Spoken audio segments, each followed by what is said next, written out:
Alright, this is Lucas Paynter. I'm going to be talking about Sonic Generations. I played both levels, the classic Sonic and the modern Sonic levels. We're going through the classic Sonic first because it lists as Act 1 on the demo. This is, well, okay, you're watching it. It is very much in the spirit of the old ones. What makes this really lovely is actually more the backgrounds than anything else. The original games were very simple in the backgrounds. You usually just had blue skies. Here you get these gorgeous vistas. You get the sense that there's this layered 3D landscape that exists beyond the plane you're running on, and I think it actually lends a lot to the atmosphere. I should actually mention in point of comparison, not included here, I did also play the 3DS build for Sonic Generations. I was told that one was much earlier on, so what I'm talking about could entirely change anyways by the time it comes out. But they had similar classic and modern Sonic levels. The classic Sonic level was very much like the original one, just built on 3D graphics. It was actually much shorter to run through. I finished it on one try in about half a minute. This one here, I take about 2 minutes to go through, and we're about halfway through now, and I'm sure a more seasoned hand could get through even faster. Even so, it's actually a pretty substantially large level, which is pleasing, in the original style of things. But yeah, there's a lot of elements intact from before. Sonic, this Sonic has his spin dash from the original games. Actually, it seems to be borrowing heavily from Sonic 1 and 2 in particular, since Sonic 3 and Knuckles started marking a bit of a deviation.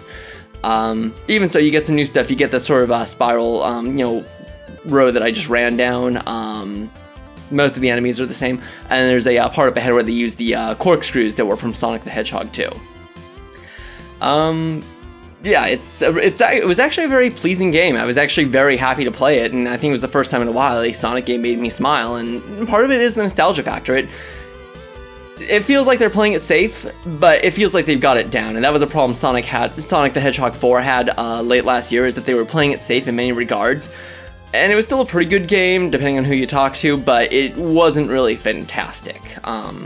But as you can see, it's pretty much you finish the levels even by hitting the signpost. They're very much going for the old stuff. The only thing I forgot to find out about is whether or not our villain is going to be called Dr. Robotnik or Dr. Eggman, because we're truly going retro. He should be Dr. Robotnik. But now we shift over to the 3D Sonic level. I am a longtime Sonic fan. I fell in love with the series from the very first game. I enjoyed the early 3D Sonic games more than most critics did. I actually like the way they redesigned Sonic, just because I think they were adding small touches of detail that I don't think hurt the character. Some people are very biased against the way they changed anything at all. I get where there's the charm in the little tubby Sonic. I'm not going to really argue against whether or not he should be lean or have a little bit of fat on him or whatever, but I honestly like the detailed aesthetics.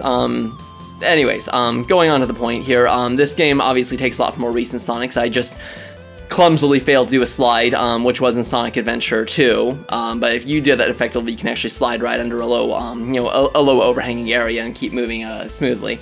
One thing this game does do is it plays like Sonic Colors, possibly Sonic Unleashed. I didn't really play that one. I played a bit of Colors, but it actually goes back and forth between being 2D and being 3D, so it's not really a full 3D Sonic game in the way the early 3D Sonic games actually were.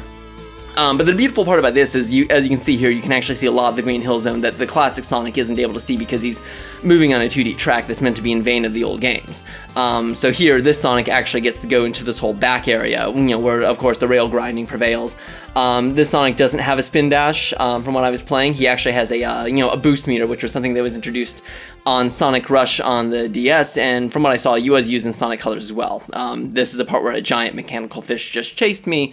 That was very reminiscent of chase sequences such as the whale that that they were featuring in Sonic Adventure. That was more or less a scripted event, but I don't know why, I found it actually really bracing. It might just be me, but I actually enjoy that particular part there more than I enjoyed the whale way back in the day. But yeah, other things are intact. The homing dash is back in this game. It actually still requires a bit of timing, so it does require you to use a little bit of skill as opposed to just mashing the button down over and over again. And as you can see, I keep missing my targets anyways. But yeah, this game pretty much moves through the 3D vistas, so you do still get to see it from a 2D perspective.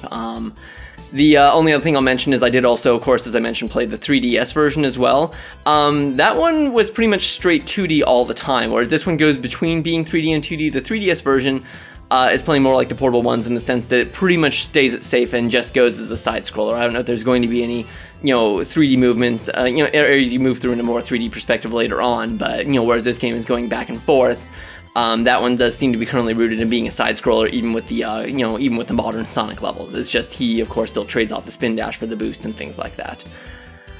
That's pretty much all I have to say on it. It's actually, I actually am really pleased with the way this demo presented itself, because it retained a lot of the charm of the original Sonic levels, but it put in all the right ideas of the new Sonic levels and made them fun and made them playable. I played Sonic 2006 at E3 back that year, and I kept flying off the road, and I never flew off the road once here. The levels were actually tiered, so even when I missed a jump, I could fall down to a lower area, and it made it more fun to explore, and it made it more fun to play.